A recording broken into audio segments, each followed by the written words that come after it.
नमस्कार दोस्तों, आप सभी का हमारे चैनल ईश्वर कृपा में बहुत बहुत स्वागत है।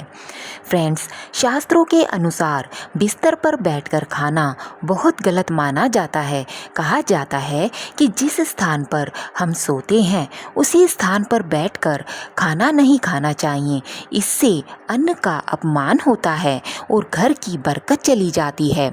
हालांकि शास्त्रों की बातों को हर व्यक्ति नहीं मानता, क्योंकि आज के मॉडर्न ज़माने में इसे अंधविश्वास बोल दिया जाता है, लेकिन मानने वाले तो मानते भी हैं और पालन भी करते हैं।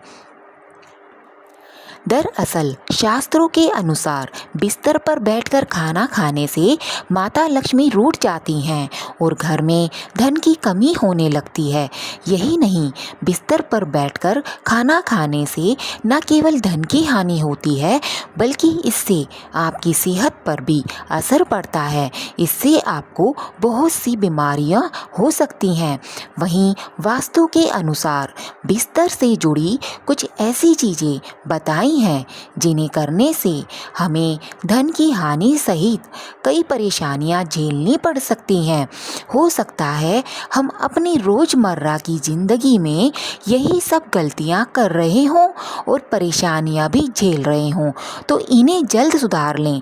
आइए जानते हैं विस्तार से जुड़े कुछ राज। कई लोग अपने बिस्तर पर बैठकर ही खाना खा लेते हैं, लेकिन शास्त्रों के अनुसार बिस्तर पर बैठकर खाना बहुत ही नुकसानदायक होता है, क्योंकि बिस्तर पर खाना खाने से लक्ष्मी रूठ जाती है। कहा जाता है कि इससे अन्न का अपमान होता है। हम जिस स्थान पर सोते हैं वहाँ खाना कभी नहीं खाना चाहिए। आपके घर की बरकत हमेशा के लिए चली जाती है और इसके साथ साथ आपको कई बीमारियां भी घेर लेती हैं। वास्तुशास्त्र के अनुसार बेड के सामने कभी भी आईना नहीं लगाना चाहिए। सुबह के समय जब आप सोकर उठते हैं तो उठने के बाद कोशिश करें कि आईना ना देखें, क्योंकि आईना देखने से उसकी नेगेटिविटी का रिफ्लेक्शन हमारे ऊपर पड़ सकता है। इसीलिए बिस्तर से कभी भी शीशा को ना देखें। रात को सोकर जब आप सुबह बिस्तर से उठते हैं तो इस बात का ध्यान रखें कि बिस्तर को बिखरा हुआ नहीं छोड़ें। बिस्तर को हमेशा साफ करें।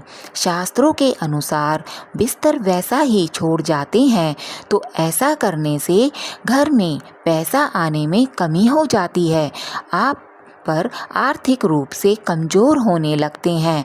जब भी उठें तो बिस्तर को ठीक कर दें और कोशिश करें कि बेडशीट में एक भी सिलवट ना हो तो अच्छा है।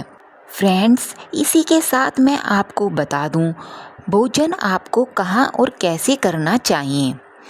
फ्रेंड्स, भोजन करते वक्त ध्यान रखें कि आपका जो मुख है पूर्व या फिर उत्तर दिशा की तरफ होना चाहिए।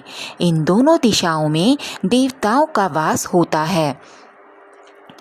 माना जाता है ऐसा करने से हमें उनकी कृपा भी प्राप्त होती है और खाने से ऊर्जा भी मिलती है। नेक्स्ट आता है फ्रेंड्स, ध्यान रखें कि टूटे फूटे बर्तनों में कभी भोजन नहीं करें। ऐसा करना दुर्भाग्य को आमंत्रण देने के बराबर है।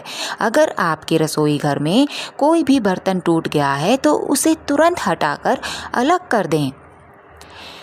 नेक्स्ट आता है फ्रेंड्स, अगर भोजन करते वक्त आपका मुख दक्षिण दिशा की ओर है तो दुर्भाग्य बढ़ता है। वहीं पश्चिम दिशा में मुंह करके खाने से रोगों में वृद्धि होती है। वास्तुशास्त्र में भी इन दोनों दिशाओं को अशुभ माना गया है। इन दिशाओं में नकारात्मक ऊर्जा होती है, यानी नकारात्मक ऊर्जा का वास होता है। नेक्स्ट आता है फ्रेंड्स, कभी भी बिस्तर पर या फिर थाली को हाथ में लेकर भोजन नहीं करना चाहिए। ना ही किसी व्यक्ति को खड़े होकर खाना खाना चाहिए। भोजन सदैव बैठकर करना चाहिए और खाने की थाली को सदैव अपने बैठने के स्थान से ऊपर रखना चाहिए। खाने के बर्तन हमेशा एकदम साफ होने चाहिए। नेक्स्ट आता है फ्रेंड्स, खाना सदैव स्नान करके और पूरी तरह से पवित्र होकर बनाना चाहिए। कहते हैं अन्न में माँ अन्नपूर्णा का वास होता है, इसलिए हमेशा स्वच्छ रूप से ही भोजन करना चाहिए। सदैव शांत मन से बिना किसी की बुराई भलाई किए ही भोजन बनाना चाहिए। तो फ्रेंड्स, ये थी भोजन को लेकर छोटी सी जानकारी। अगर आपको हमारे द्वारा दी गई ये जानकारी पसंद आई हो तो हमारे चैनल ईश्वर कृपा को लाइक, शेयर और सब्सक्राइब करना ना भूलें। धन्यवाद।